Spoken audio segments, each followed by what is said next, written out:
हमारे को इन योजनाओं के क्रियान्वयन में सहयोग दे रहे श्री TR यादव जी और क्षेत्र से उपस्थित 4 वन प्रमंडल पदाधिकारी जो इन योजनाओं को क्रियान्वयन कर रहे हैं, उनको विशेष रूप से आमंत्रित किया गया है।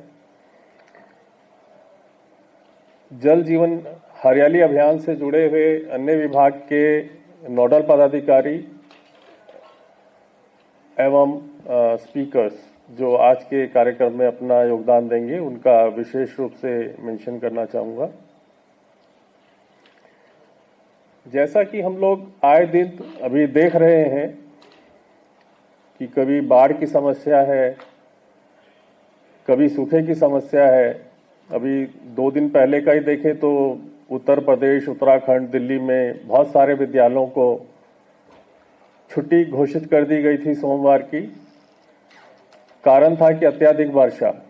अत्यधिक वर्षा मतलब एक सीमित समय में वर्षापात की मात्रा इतनी अधिक हो जाती है कि जो हमारे ड्रेनेज सिस्टम है उनको मैनेज करने में कामयाब नहीं होते हैं। इसी तरह इंटेंसिटी के साथ साथ हमारा डिस्ट्रीब्यूशन पैटर्न भी बदल रहा है।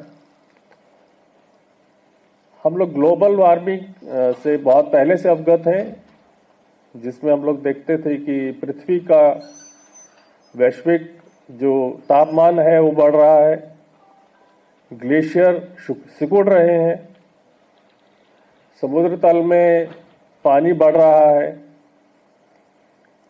ये जो घटनाएं हैं ये किसी राज्य या देश के लिए सीमित नहीं है, पूरे विश्व के लिए चुनौती है। इसी को ही जलवायु परिवर्तन के रूप में आज हम लोग देख रहे हैं। इन चुनौतियों से निपटने के लिए इनका जो असर है उसको कम करने के उद्देश्य से ही जल जीवन हरियाली अभियान वर्ष 2019 में प्रारंभ किया गया।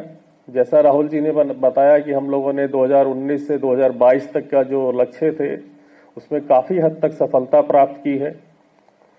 और पर्यावरण, वन एवं जलवायु परिवर्तन विभाग विशेष करके जो कार्य कर रहा है वह जंगल पहाड़ी क्षेत्रों में है। जैसा हम लोग सब जानते हैं कि जो भी नदियां या छोटी नदियां हैं जो आगे चल करके हमारी ट्रिब्यूटरी के रूप में गंगा या अन्य बड़ी नदियों में मिलती हैं, उनका उद्गम जंगल के क्षेत्रों से ही होता है।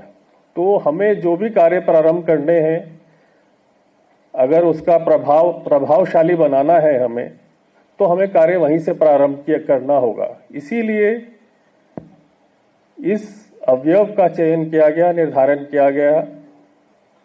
मैं उस समय अभियान के जब रूपरेखा तैयार हो रही थी, जुड़ा हुआ था, मैं ग्रामीण विकास विभाग में था, तो प्रारंभ में हम लोगों ने इसका नाम छोटी नदियों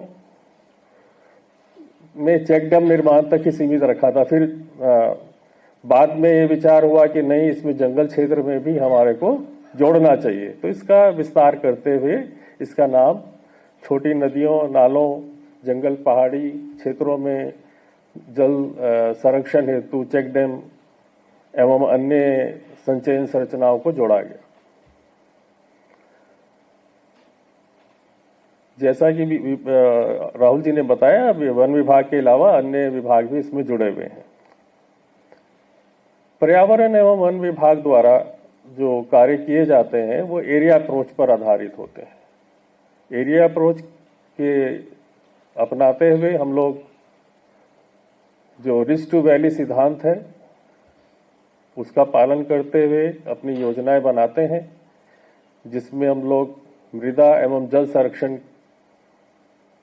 को ध्यान में रखते हुए जो जो उस क्षेत्र से छोटी नदियां, नाले गुजर रहे हैं, जहां पर मृदा क्षरण एवं जल का जो स्पीड है बहुत अधिक होता है, उसको रोकने के लिए जो भी व्यवस्थाएं करनी होती हैं, छोटे चेक डैम बनाने होते हैं, गली प्लगिंग करनी होती है, कंट्रोल ट्रेंच बनाने होते हैं, वो सब कार्य करते हैं। साथ ही साथ वृक्षारोपण के कार्य भी वहां पर लिए जाते हैं, जिससे इफेक्टिव रूप से जल संरक्षण एवं मृदा संरक्षण किया जा सके। इसके बाद बात आई कि जैसे ही जंगल से बाहर पानी आता है, कुछ स्थानों पर जैसे कि नालंदा का उदाहरण माननीय मुख्यमंत्री द्वारा दिया गया कि वहां पर गार्लेंड ट्रेंचिंग उसी की तर्ज पर की जाए।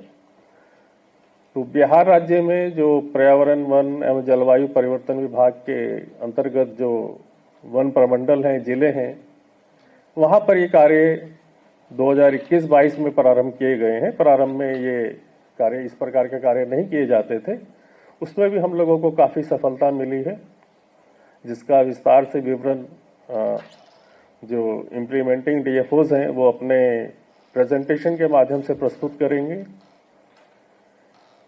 पर्यावरण, वन एवं जलवायु परिवर्तन विभाग के लिए इस सोइल मॉइस्चर कंजर्वेशन का जो लक्ष्य रखा गया था, 1 लाख हेक्टेयर रखा गया था प्रथम फेज में, जिसके विरुद्ध हम लोगों ने 1,05,400 हेक्टेयर में सोइल मॉइस्चर कंजर्वेशन किया है। और जो सेकंड फेज है, जो इस साल से प्रारंभ हुआ है, 3 वर्षों के लिए हमारा 60,000 हेक्टेयर लक्ष्य रखा गया है। इसके लिए भी हम लोग प्रयासरत हैं। और इसके अलावा हम लोगों को जो गार्लेंड ट्रेंचिंग की उपलब्धि प्राप्त हुई है, उसके समानांतरन हम अन्य क्षेत्रों में जहां जहां पर संभावनाएं हैं गार्लेंड ट्रेंचिंग के कार्यों का भी योजना बना रहे हैं, जिसमें भी हम लोग इस साल भी कार्य करेंगे जैसा लास्ट ईयर किया गया था। और मुझे आशा है कि हम लोग पहले से भी और बेहतर काम करेंगे। जो हमारे प्रयास होंगे वो यही होंगे कि हम लोग जलवायु परिवर्तन को कम से कम उसका प्रभाव कम कर सकें। इसमें हम लोगों का जो प्रयास है बहुत छोटा है।